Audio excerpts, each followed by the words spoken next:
आज की कहानी। मूर्ख बनाना आसान काम नहीं कि किसी को अपनी बातों में उलझाकर उससे पैसे या कुछ और ठग लेना। एक गांव में रमेश नामक एक छलिया रहता था। अपनी ठगी से रमेश ने बहुत सारा पैसा जमा कर लिया था, लेकिन था वो बहुत ही कंजूस। एक बार उसके दोस्त की चिट्ठी आई। चिट्ठी के मुताबिक उसे अपने दोस्त के यहाँ पहुँचना ज़रूरी था। चिट्ठी पढ़कर वह सोचने लगा कि सफ़र काफ़ी लंबा है और अगर वहाँ जाने के लिए घोड़ा किराए पर लिया तो काफ़ी पैसे खर्च हो जाएंगे। घोड़े को तगड़ी खुराक भी देनी होगी। रमेश ने सोचा कि पैदल ही चला जाए तो काफ़ी बचत हो सकती है। यह सोचकर रमेश दोस्त के घर के लिए पैदल ही निकल पड़ा। रास्ते में उसे ध्यान आया कि खाली हाथ जाना ठीक नहीं है, कुछ मिठाई तो ले जानी पड़ेगी। फिर उसका माथा ठनका। उसने सोचा मिठाई मुफ्त तो मिलेगी नहीं, इसके लिए भी पैसे खर्च करने होंगे। मिठाई के खर्च से बचने के लिए उसने एक तरकीब निकाली और मिठाई की जड़ ले जाने का फैसला किया। यह सोचकर रमेश गन्ने के खेत के पास पहुंच गया।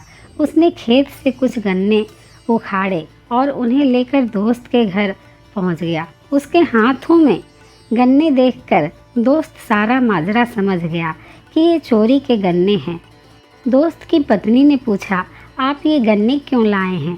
कंजूस रमेश ने बात बनाते हुए कहा, सारी मिठाइयाँ तो शक्कर से ही बनती है और शक्कर गन्ने से बनती है, तो मिठाई की जड़ गन्ना ही है।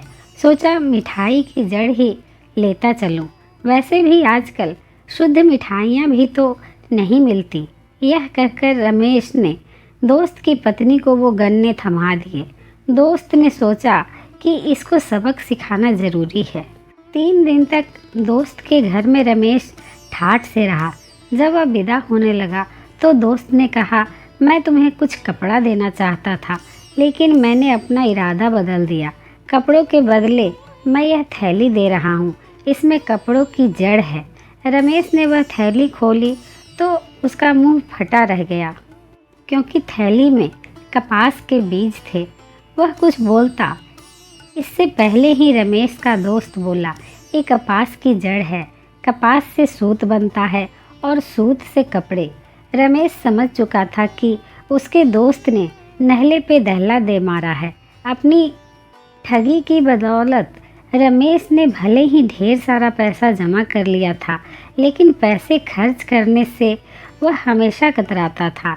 इस बार उस कंजूस को नहले पे दहला मिल गया था और वो मानता था कि वो बहुत कंजूस है। उसे पैसे खर्च करने में बहुत ममता आती है, क्योंकि वो इस पैसे को धोखाधड़ी करके, छल करके अर्जित करता था, कमा कर नहीं।